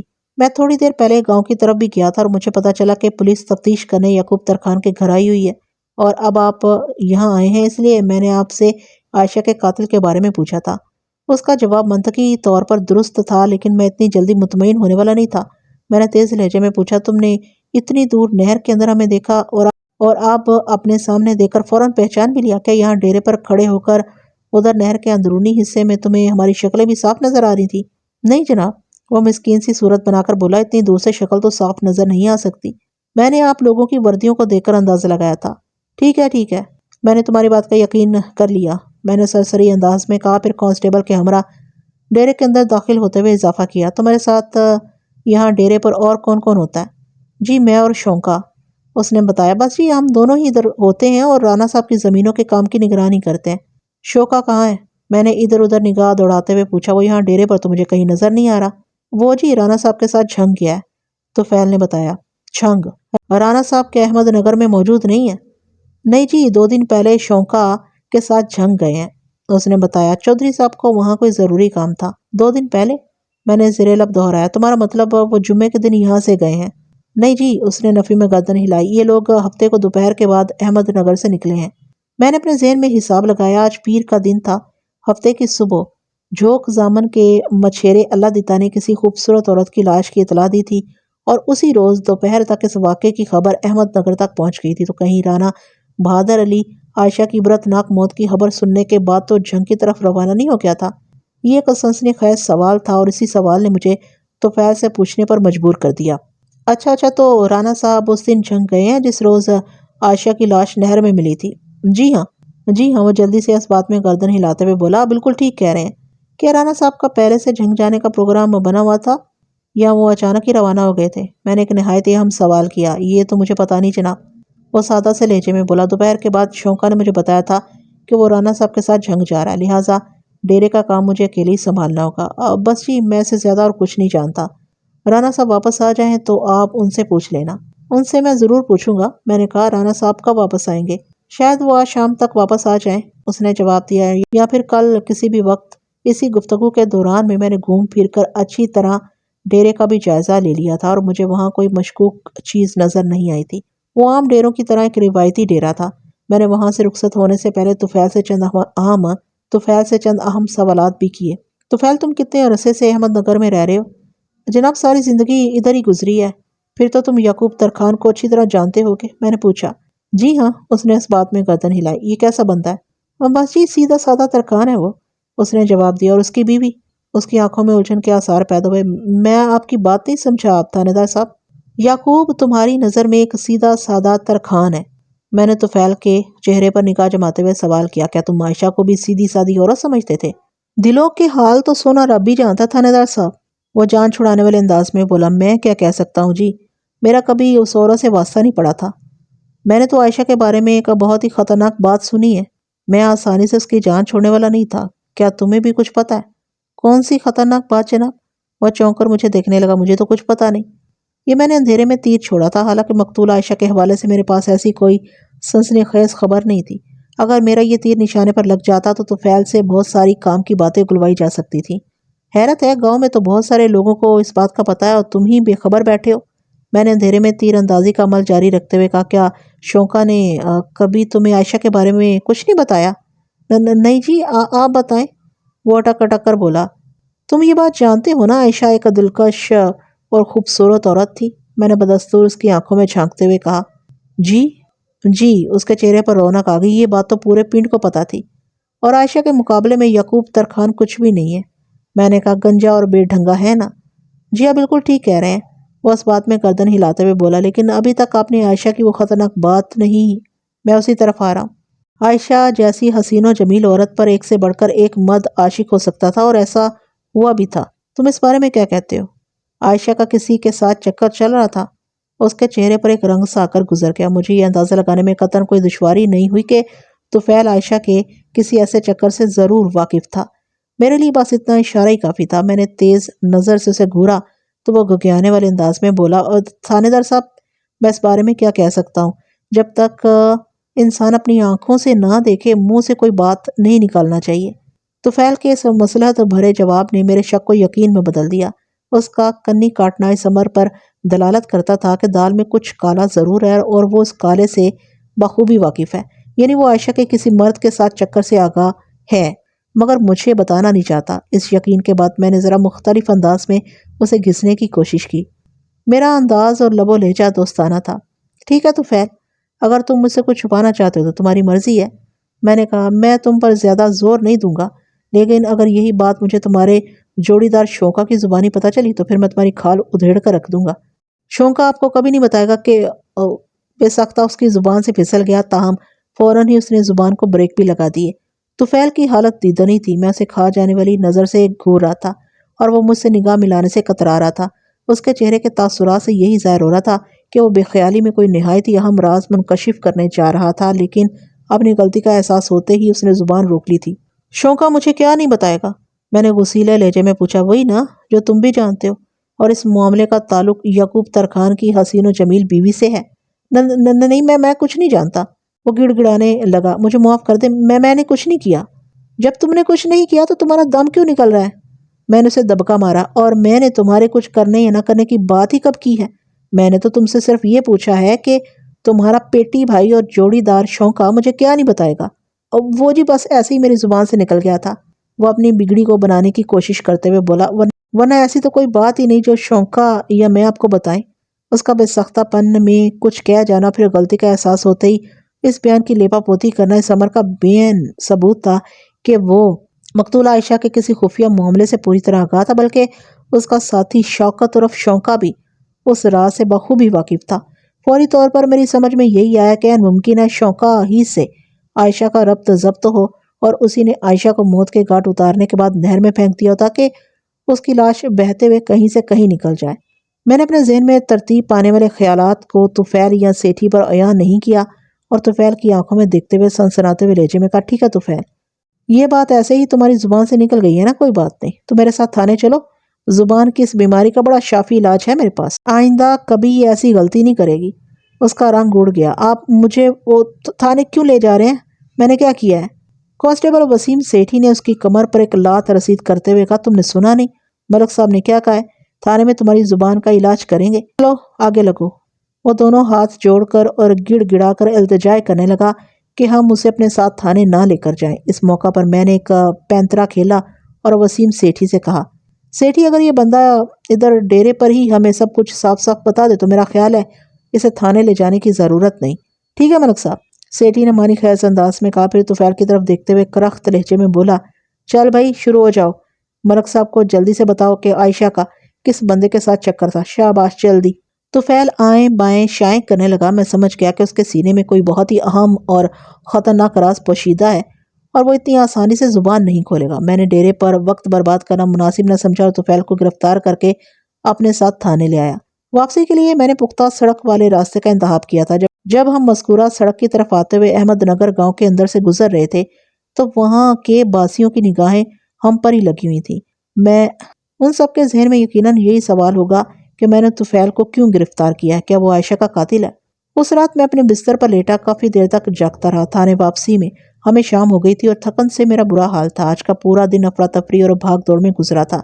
طفیل کو میں نے تھانے پہنچ کر حوالدار رستم خان کے حوالے کر دیا تھا اور ساتھ ہی رستم خان کو یہ ہدایت بھی کر دی تھی کہ طفیل کی زبان کھلوانے کے لیے ہاتھ ذرا ہلکا رکھنا ہے۔ اگر ڈرانے اور ہلکان کرنے سے کام چل جائے تو پھر زور زبردستی کرنے کی ضرورت نہیں۔ اس بات کا مجھے اندازہ ہو گیا تھا کہ طفیل کا مقتولہ عائشہ یا اس کی موت سے کوئی تعلق نہیں تھا، البتہ وہ اس واردات کے حوالے سے بہت کچھ جانتا تھا۔ خاص طور پر یہ بات اس کے علم میں تھی کہ عائشہ کا کس مرد کے ساتھ چکر رہا تھا۔ طفیل نے جس طرح بے دھیانی میں کہا تھا کہ شونکا مجھے کچھ نہیں بتائے گا، اس سے خیال لمحلہ شونکا کی طرف جاتا تھا۔ وہ ڈیرے جائے وقوع نمبر 1 سے چند گز کے فاصلے پر واقع تھا۔ وہ ڈیرہ جائے وقوع نمبر 1 سے چند گز کے آگے فاصلے پر واقع تھا۔ جائے وقوع نمبر 1 ان معنوں میں کہ شواہد کے مطابق عائشہ کو نہر کے اسی اندرونی حصے میں موت کے گھاٹ اتارنے کے بعد نہر میں پھینکا گیا تھا۔ اس کی گرم شال اور چپل بھی ہمیں اسی مقام سے ملی تھی، جبکہ وقوع نمبر 2 میری نظر میں جوگ سامن والا نہر کا پل تھا، جہاں مچھیرے اللہ دتا کے جال میں عائشہ کی لاش دریافت ہوئی تھی۔ ڈیرے اور جے وقوع نمبر 1 کے درمیان چند گز کا فاصلہ یہ سوچنے پر مجبور کرتا تھا کہ عائشہ کے ساتھ جو کچھ بھی پیش آیا تھا اس کا تعلق اس ڈیرے سے ضرور ہوگا، یا کم از کم وہاں رہنے والے اس اندونک واقعے کے بارے میں زیادہ جانتے ہوں گے۔ حالات و واقعات کے مطابق اس ڈیرے پر رانا بہادر علی کے 2 قابل اعتماد ملازم رہتے تھے جو رانا صاحب کی زرعی زمینوں کے تمام معاملات کی نگرانی کرتے تھے۔ ان میں سے ایک تو رانا صاحب کے ساتھ جھنگ گیا ہوا تھا اور دوسرا اس وقت میرے تھانے کے لاک اپ میں بند تھا۔ اس بات کا میں پتہ چلا چکا تھا کہ وقوع کی رات طفیل اور شونکا دونوں ڈیرے پر موجود تھے، اور اس کے اگلے روز شونکا رانا صاحب کے ہمراہ جھنگ چلا گیا تھا۔ اس کیس کے تانے بانے سے کھیلتے ہوئے پتہ نہیں کس وقت میں نیند کی آغوش میں چلا گیا۔ پھر اگلی صبح ہی میری آنکھ کھلی۔ اگلی صبح نسبتاً صاف اور چمکدار تھی۔ آج دھند کا کہیں نام و نشان نظر نہیں آ رہا تھا۔ فضا کی خنکی میں بھی حد درجہ کمی واقع ہو چکی تھی۔ میں تیار ہو کر تھانے پہنچا تو حوالدار میرا منتظر تھا۔ اس نے مجھے سلام کیا۔ اس کیس کے تانے بانے سے کھیلتے ہوئے پتہ نہیں کس وقت میں نیند کی آغوش میں چلا گیا۔ پھر اگلی صبح ہی میری آنکھ کھلی۔ اگلی صبح نسبتاً صاف اور چمکدار تھی۔ آج دھند کا کہیں نام و نشان نظر نہیں آ رہا تھا۔ فضا کی خنکی میں بھی حد درجہ کمی واقع ہو چکی تھی۔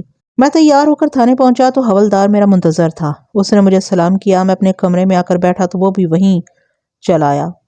میں نے اس کے چہرے پر نظر آنے والے دبے دبے جوش کے بارے میں پوچھا۔ رستم خان، بڑے خوش نظر آ رہے ہو، کوئی خاص خبر؟ بڑی خاص خبر ہے ملک صاحب، وہ سسپینس پیدا کرتے ہوئے بولا۔ سنیں گے تو آپ کی طبیعت خوش ہو جائے گی۔ تو پھر دیر کس بات کی ہے بھائی؟ میں نے دلچسپی لیتے ہوئے کہا، جلدی سناؤ، ایسی سنسنی خیز خبر کون سی ہے؟ آپ نے رات ایک بندہ میرے حوالے کیا تھا، میں نے 1-2 تھپڑ مارے بغیر ڈرا دھمکا کر ہی اس کی زبان کا بند دروازہ کھول ڈالا ہے۔ تو کیا اس نے شونکا کا نام ظاہر کر دیا؟ میں نے گہری سانس لیتے ہوئے کہا۔ شونکا؟ حوالدار الجھن زدہ نظر سے مجھے تکنے لگا۔ ہاں شونکا، میں نے ایک لفظ پر زور دیتے ہوئے کہا۔ طفیل اور شونکا ایک ساتھ اس ڈیرے پر رہتے ہیں۔ طفیل نے عائشہ والے معاملے میں شونکا کا نام لیا ہوگا نا؟ نہیں جناب۔ حوالدار رستم علی خان نفی میں گردن ہلاتے ہوئے بولا، عائشہ کا معاملہ تو شونکا کے ساتھ نہیں بلکہ کسی اور شخص کے ساتھ تھا۔ کوئی اور شخص؟ میں چونک اٹھا۔ حوالدار معنی خیز انداز میں بولا، شخص نہیں، شخصیت ملک صاحب۔ رستم خان، پہیلیاں نہیں بجھواؤ، میں نے گہری سنجیدگی سے کہا۔ طفیل نے تمہارے سامنے جو بھی راز اگلا ہے اس کی تفصیل مجھے بتاؤ، میں جاننے کے لیے بےتاب ہوں کہ مقتولہ عائشہ کا معاملہ کس شخص کے ساتھ تھا اور اس کی موت کا ذمہ دار کون ہے؟ ملک صاحب طفیل کے انکشاف کے مطابق اور ڈرامائی اندازہ بناتے ہوئے بتانے لگا، مقتولہ عائشہ اور رانا بہادر علی کے درمیان ایک خاص نوعیت کا تعلق پایا جاتا تھا۔ اوہو، میں نے بے اختیار ایک ٹھنڈی سانس خارج کر کے کہا۔ پھر حوالدار کی آنکھوں میں جھانکتے ہوئے استفسار کیا، کیا واقعی؟ آپ کو یقین نہیں آ رہا نا؟ وہ اپنے بیان کو انکشاف انگیز انداز میں آگے بڑھاتے ہوئے بولا۔ اس سے بھی زیادہ حیران کن اور چونکا دینے والی بات یہ ہے کہ ان تعلقات کا عائشہ کے گھر والے یعقوب ترکھان کو بھی پوری طرح علم تھا، لیکن وہ بے بس، مجبور اور لاچار تھا۔ وہ اپنی بیوی کو رانا بہادر علی کے پاس جانے سے روک نہیں سکتا تھا کیونکہ وہ رانا صاحب کی طاقت و اختیار سے بخوبی واقف تھا۔ رانا بہادر علی موزہ احمد نگر کا مطلق العنان چودھری ہے ملک صاحب۔ تو یہ ہے ساری کہانی، میں نے سوچ میں ڈوبے ہوئے لہجے میں کہا۔ اسی لیے میں جب بھی یعقوب ترکھان سے عائشہ کے کسی مرد سے تعلق کا ذکر کرتا تھا تو اس کی آنکھوں میں ایک عجیب سا کرب اور بے بسی نمودار ہو جاتی تھی۔ ملک صاحب، مجبوری انسان کو بعض اوقات بغیرت اور بے حیا بننے پر مجبور کر دیتی ہے۔ رستم خان نے تائیدی انداز میں گردن ہلاتے ہوئے کہا، یعقوب ترکھان کے ساتھ بھی کچھ ایسا ہی معاملہ تھا۔ حوالدار رستم خان کافی دیر تک مجھے عائشہ اور رانا بہادر علی کے خفیہ تعلقات کی تفصیلات سے آگاہ کرتا رہا اور میں چپ چاپ بیٹھا بڑی توجہ سے اس کی بات سنتا رہا۔ ملک صاحب، طفیل کا کیا کرنا ہے؟ حوالدار نے مجھ سے پوچھا۔ کیا کرنا ہے مطلب؟ میں نے سوالیہ نظر سے اس کی طرف دیکھا۔ جناب، میرا مطلب ہے اسے حوالات میں بند رکھنا یا چھوڑ دینا ہے۔ رستم خان وضاحت کرتے ہوئے بولا، تم سر دست طفیل کو یہاں میرے پاس لے آؤ۔ میں نے ایک فوری خیال کے تحت کہا، پھر دیکھتے ہیں اس کے ساتھ کیا کیا جا سکتا ہے۔ عائشہ کی اندھونک موت یعنی اس کے قتل کی کئی کڑیاں مجھے حاصل ہو گئی تھی، تاہم ابھی تک اس سلسلے کی چند کڑیاں غائب تھی اور انہی کڑیوں کو تلاش کرنے کے بعد اس زنجیر کو مکمل کیا جا سکتا تھا۔ اگلے ہی لمحے حوالدار طفیل کو لے کر میرے پاس آ گیا۔ میں نے اس کے ساتھ نرمی کا برتاؤ کرتے ہوئے اسے بیٹھنے کے لیے کہا۔ وہ ہچکچاتے ہوئے چوبی بینچ پر بیٹھ گیا، پھر دونوں ہاتھ جوڑتے ہوئے منت ریز لہجے میں بولا، تھانے دار صاحب، آپ کے حوالدار نے مجھ سے وعدہ کیا ہے کہ رانا صاحب کو اس بارے میں کچھ نہیں بتائیں گے کہ میں نے عائشہ سے ان کے تعلقات کے بارے میں آپ کو بتایا۔ آپ کو پتہ نہیں رانا صاحب کتنے سخت آدمی ہیں، وہ غصے میں آ کر میری کھال بھی کھچوا سکتے ہیں۔ تم فکر نہ کرو طفیل، رانا صاحب کو تمہارے حوالے سے کچھ نہیں بتایا جائے گا۔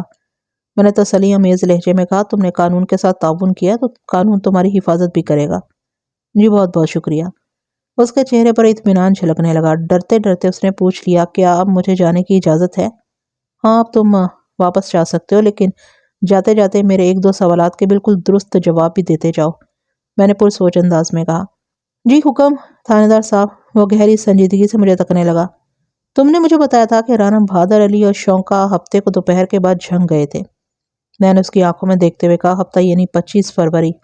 جی جی۔ اس نے اس بات میں گردن ہلائی۔ بالکل، ہفتہ 25 فروری کی صبح ہی جوگ زامن والے نہر کے پل کے نیچے سے عائشہ کی لاش دریافت ہوئی تھی، اور میرے اندازے کے مطابق اس واقعے کی خبر دوپہر تک آس پاس کے گاؤں دیہات تک پھیل گئی تھی۔ میں نے بدستور طفیل کی آنکھوں میں جھانکتے ہوئے استفسار کیا، کیا تم مجھے بتا سکتے ہو کہ رانا صاحب کے یہاں سے نکلنے سے پہلے یہ اطلاع انہیں بھی مل چکی تھی؟ میرے اس سوال کا بالکل درست جواب بہت ضروری تھا۔ اگر رانا بہادر علی کے علم میں عائشہ کی عبرتناک موت نہیں تھی تو معاملہ دیگر ہو جاتا تھا، لیکن اگر اسے عائشہ والے واقعے کا پتہ چل چکا تھا اور اس کے باوجود بھی وہ جھنگ روانہ ہو گیا تھا تو پھر اس کی ذات شکوک و شبہات کے دائرے میں بند ہوتی دکھائی دیتی تھی۔ میں اس بارے میں وثوق سے کچھ نہیں کہہ سکتا۔ تو فیل نے بے بسی سے مجھے دیکھتے ہوئے کہا، ہو سکتا ہے انہیں عائشہ کی موت کی خبر ہو گئی ہو، اور یہ بھی ممکن ہے کہ وہ اس سلسلے میں مکمل طور پر بے خبر ہوں۔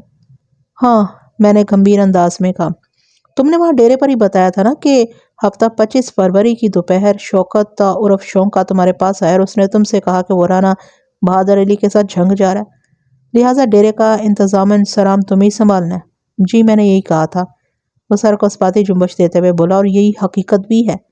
ذرا سوچ کر بتاؤ، جب شونکا ڈیرے سے رخصت ہو رہا تھا تو کیا اس وقت تک تمہیں عائشہ والے واقعے کی اطلاع مل چکی تھی یا شونکا نے ایسا کوئی ذکر کیا تھا؟ میں نے پوچھا۔ نہیں جناب، وہ نفی میں گردن ہلاتے ہوئے کہنے لگا، اس بات کا مجھے بعد میں پتا چلا تھا اور شونکا نے بھی ایسا کوئی ذکر نہیں کیا۔ ٹھیک ہے، تم جا سکتے ہو، میں نے اسے فارغ کرتے ہوئے کہا۔ اگر وہاں احمد نگر میں تم سے کوئی پوچھے کہ تھانے میں کیا باتیں ہوئی تو تم یہی کہنا کہ بس معمول کی پوچھ تاچھ کی ہے، عائشہ اور رانا بہادر علی کے تعلقات والی بات کسی کو نہیں بتانا۔ سوال ہی پیدا نہیں ہوتا جناب، وہ بڑے عزم کے ساتھ بولا۔ میں اس سلسلے میں اپنی زبان پر تالا ڈال لوں گا۔ طفیل کے جانے کے 10-15 منٹ بعد پوسٹ مارٹم کی ابتدائی رپورٹ آ گئی۔ میں نے فوراً لفافہ کھول کر رپورٹ کا مطالعہ کیا۔ مذکورہ رپورٹ کے مطابق عائشہ کی موت جمعہ اور ہفتہ کی درمیانی شب 11 اور 12 بجے کے درمیان واقع ہوئی تھی۔ اسے گلا گھونٹ کر موت کے گھاٹ اتارا گیا تھا۔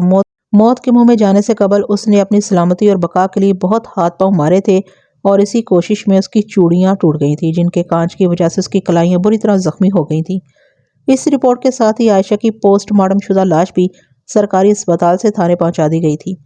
میں نے ایک پولیس اہلکار کو احمد نگر روانہ کر دیا تاکہ وہ مقتولہ عائشہ کے شوہر یعقوب ترکھان کو بلا لائے۔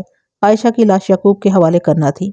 میرا دھیان بار بار 8 سالہ یوسف کی طرف بھی جاتا تھا۔ یوسف عائشہ اور یعقوب کی اکلوتی اولاد تھا۔ اس کے والدین کا کردار جو بھی رہا ہو اور عائشہ کی موت کے اسباب کچھ بھی کیوں نہ ہوں، اس حقیقت سے انکار ممکن نہیں تھا کہ وہ معصوم ماں ایسی عظیم نعمت سے محروم ہو گیا تھا۔ تھوڑی دیر کے بعد یعقوب ترکھان تھانے میں موجود تھا۔ دوپہر رفتہ رفتہ سپہر میں ڈھل رہی تھی۔ یعقوب کو یہ تو پتہ چل ہی چکا تھا کہ میں نے عائشہ کی لاش کی حوالگی کے سلسلے میں سے تھانے بلایا۔ وہ اندر باہر سے بری طرح ٹوٹا ہوا دکھائی دیتا تھا۔ میں نے اسے اپنے کمرے میں بلا لیا۔ وہ میرے سامنے آ کر بیٹھا اور گلو گیر آواز میں بولا، تھانے دار صاحب، عائشہ کے قاتل کا کچھ پتہ چلا؟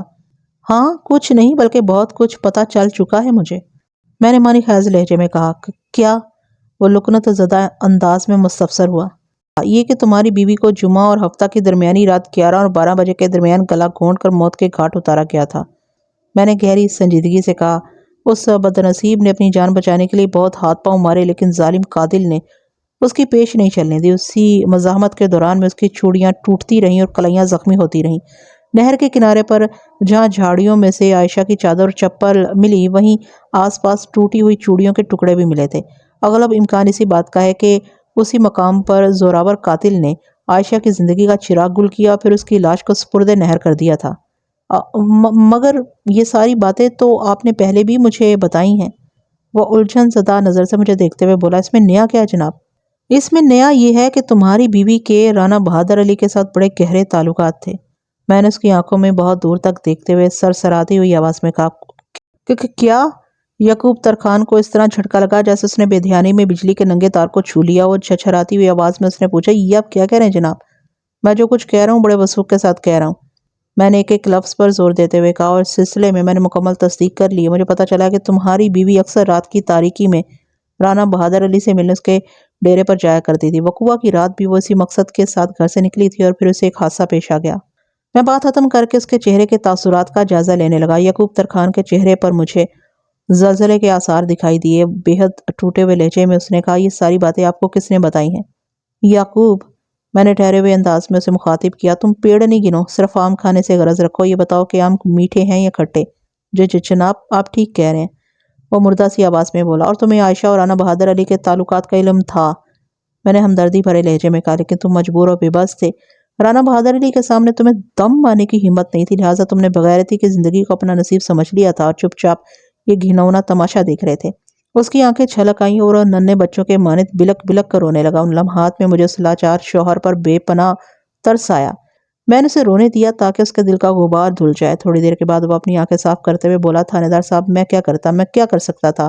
اس کے الفاظ میں دنیا جہان کا درد سمٹا ہوا تھا۔ میں نے معنی خیال سے لہجے میں کہا، تم نے وہی کیا جو تمہیں کرنا چاہیے تھا۔ چھی! وہ متعجب انداز میں مجھے تکنے لگا۔ میں آپ کی بات کو سمجھ نہیں پایا تھانے دار صاحب۔ میں یہ کہہ رہا ہوں کہ وقوعہ کی رات اچانک تمہاری غیرت جاگ اٹھی اور تم نے فیصلہ کر لیا کہ اس گندے کھیل کو مزید آگے نہیں بڑھنے دو گے۔ میں نے بدستور اس کے چہرے کے تاثرات کا جائزہ لیتے ہوئے کہا، اس رات جیسے ہی عائشہ گھر سے نکلی تم بھی خاموشی سے اس کے تعاقب میں نکل کھڑے ہوئے۔ کیا میں غلط کہہ رہا ہوں؟